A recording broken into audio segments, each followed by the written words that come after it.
बच्चों, आज मैं तुम्हें एक ऐसे रहस्यमयी गांव की कहानी सुनाने जा रहा हूं जहां एक जादुई जंगल था। यह कोई साधारण जंगल नहीं था, बल्कि इसमें छिपे थे ऐसे रहस्य जिन्हें जानकर तुम्हारी आंखें फटी की फटी रह जाएंगी। सुखपुर नाम का यह गांव बहुत ही सुंदर था, लेकिन गांव के पास मौजूद जंगल के बारे में कई अजीब कहानियां प्रचलित थीं। कुछ कहते थे कि वहां जादुई जीव रहते हैं, तो कुछ मानते थे कि वहां एक अनदेखा खजाना छुपा हुआ है। लेकिन कोई भी इन बातों की सच्चाई नहीं जानता था। इसी गांव में रहते थे 3 निडर बच्चे, मोहित, रीना और अजय। उन्हें रोमांच बहुत पसंद था और वे हमेशा नई चीजों की खोज में लगे रहते थे। एक दिन तीनों ने तय किया कि वे जंगल के रहस्य का पता लगाएंगे। उनकी दादी ने उन्हें समझाया, बच्चों, वहां मत जाना, वहां जादू है, लेकिन उसका सही या गलत होना कोई नहीं जानता।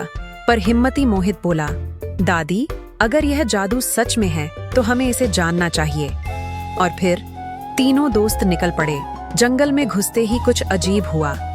पेड़ों की शाखाएं खुद ब खुद हिलने लगीं, जैसे कोई उनका स्वागत कर रहा हो। अचानक उनके सामने एक चमकती हुई नदी आ गई, लेकिन वहां कोई पुल नहीं था। तभी हवा में एक धीमी सी जादुई ध्वनि गूंजने लगी और देखते ही देखते पानी में तैरते हुए पत्थर प्रकट हो गए। रीना चौंक गई। अरे वाह, ये सच में जादू है। जैसे ही वे नदी पार कर गए, एक सुनहरे रंग का खरगोश उनके सामने आ खड़ा हुआ। वह एक साधारण खरगोश नहीं था, बल्कि बोल सकता था। बच्चों, तुम्हें यहाँ आने की हिम्मत मिली, इसका मतलब है कि तुम खास हो। लेकिन आगे बढ़ने के लिए तुम्हें मेरी 3 पहेलियां हल करनी होंगी। पहली पहेली, ऐसा क्या है जो जितना बांटो उतना बढ़ता जाता है? मोहित सोचकर बोला, खुशी। दूसरी पहेली, ऐसा क्या है जो बिना आवाज किए चलता है लेकिन उसे सब सुन सकते हैं? रीना बोली, सोच।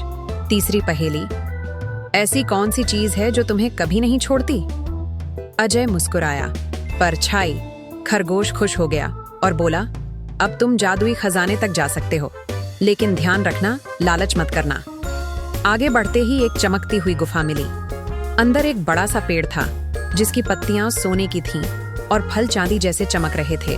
तभी पेड़ खुद बोल पड़ा, जो सच्चे दिल से आता है वही मेरा फल ले सकता है। रीना ने बिना किसी लालच के एक छोटा सा फल तोड़ा।